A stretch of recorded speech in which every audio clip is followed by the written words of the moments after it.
আসসালামু আলাইকুম দর্শক, একটি গুরুত্বপূর্ণ আন্তর্জাতিক খবর। যুদ্ধবিরতি প্রস্তাবের পর নতুন কথা নেতানিয়াহুর মুখে। জো বাইডেন একটি যুদ্ধবিরতির প্রস্তাব পেশ করেছেন। 3 ধাপে এই যুদ্ধবিরতির প্রস্তাবটি কার্যকরের কথা বলেছেন এবং হামাস সেটিকে স্বাগত জানিয়েছে। কিন্তু নেতানিয়াহু নাকচ করেননি, কিন্তু কিছু শর্ত দিয়েছেন, কিছু নতুন কথা বলেছেন এবং সেটা খুবই অদ্ভুত, অযৌক্তিক একটি বক্তব্য। তো এখানে বলা হচ্ছে, গত বছরের অক্টোবর থেকে শুরু করে প্রায় 8 মাস ধরে ফিলিস্তিনের অবরুদ্ধ ভূখণ্ড গাজাতে নির্বিচারে বিমান হামলা, স্থল অভিযানের মাধ্যমে গণহত্যা চালাচ্ছে দখলদার দেশ ইসরায়েল। এবং ইতিমধ্যে সেই রাফা থেকে 10 লাখ ফিলিস্তিনি কিন্তু সরে গেছে, 10 লাখ। এবং এই সরে যাওয়ার মধ্যেও আজকেও 100 জন মারা গেছে।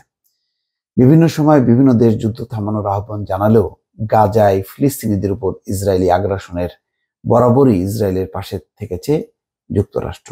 তবে গাজা উপত্যকায় শান্তি স্থাপনের জন্য এই প্রথম সুনির্দিষ্টভাবে একটি পরিকল্পনার প্রস্তাব করেছেন যুক্তরাষ্ট্রের প্রেসিডেন্ট জো বাইডেন। শুক্রবার ওয়াশিংটনে দেওয়া এক ভাষণে এই প্রস্তাব পেশ করেছেন তিনি। এরই মধ্যে ইসরায়েলের প্রধানমন্ত্রী বেনিয়ামিন নেতানিয়াহু বলেছেন, ইসরায়েলের যুদ্ধের লক্ষ্য অর্জন না হওয়া পর্যন্ত গাজায় যুদ্ধবিরতি হবে না। হামাসের সামরিক ও প্রশাসনিক কাঠামো নির্মূল না হওয়া পর্যন্ত যুদ্ধ অব্যাহত থাকবে। শনিবার বিবিসির এক প্রতিবেদনে এই তথ্য জানানো হয়েছে। তাহলে কি দাঁড়ালো? তার মানে এক ধরনের নাকচ।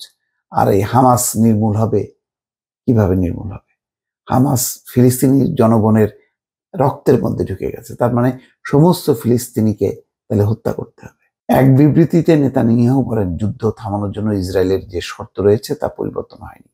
তবে এসব শর্তের উদ্দেশ্য হলো হামাসের সামরিক ও প্রশাসনিক কাঠামো ধ্বংস করা, জিম্মিদের মুক্তি এবং গাজা পরবর্তীতে ইসরায়েলের জন্য যাতে আর হুমকি না হয়ে দাঁড়ায় সেটি নিশ্চিত করা। এর আগে ফিলিস্তিনের গাজায় যুদ্ধ বন্ধে প্রথমবারের মতো সুনির্দিষ্টভাবে একটি পরিকল্পনার প্রস্তাব তুলে ধরেন মার্কিন প্রেসিডেন্ট জো বাইডেন। 3 স্তরের যুদ্ধ বিরতি বাস্তবায়নের এই প্রস্তাবে ইসরায়েল সম্মত হয়েছে বলে জানান তিনি। বিবিসির প্রতিবেদনে বলা হচ্ছে, 3 পর্বের এই প্রস্তাবের শুরুতে 6 সপ্তাহের জন্য যুদ্ধবিরতির কথা বলছে ইসরায়েল। এটি হবে যুদ্ধবিরতির প্রথম পর্যায়ে। এই সময় গাজার সব জনবহুল এলাকা থেকে ইসরায়েলি সেনাদের সরিয়ে নেওয়া হবে। যুদ্ধবিরতির সময় হামাস নির্দিষ্ট সংখ্যক জিম্মিকে মুক্তি দেবে। তাদের মধ্যে নারী, বয়স্ক ব্যক্তি ও আহত জিম্মিরা থাকবেন। এর বিনিময়ে ইসরায়েলে বন্দী থাকা কয়েকশো মানুষকে মুক্তি দেওয়া হবে। এছাড়া হামাসের হাতে জিম্মি অবস্থায় মারা যাওয়া ব্যক্তিদের মরদেহ পরিবারের কাছে বুঝিয়ে দিতে হবে।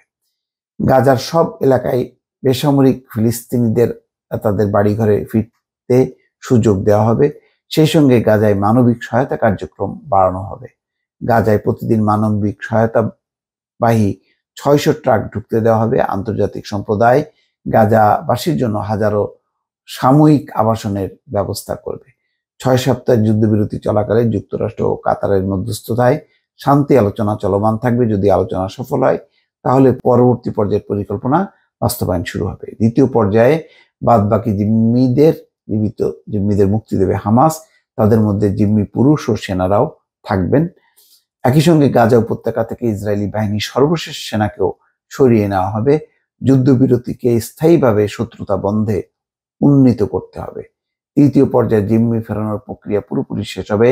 গাজার জন্য বড় ধরনের একটি পুনর্গঠন পরিকল্পনা বাস্তবায়ন শুরু হবে। এর আওতায় মার্কিন ও আন্তর্জাতিক সহায়তায় গাজা উপত্যকায় বাড়ি, বিদ্যালয় ও হাসপাতাল পুনর্নির্মাণ করা হবে। যাক, এই প্রস্তাবকে হামাস স্বাগত জানিয়েছে। হামাস যেহেতু দেখছে হাজার হাজার ফিলিস্তিনি মারা যাচ্ছে, সুতরাং তারা হয়তো মেনে নিয়েছে। কিন্তু এখনো নেতানিয়াহু কিন্তু তার অবস্থান বদলায়নি।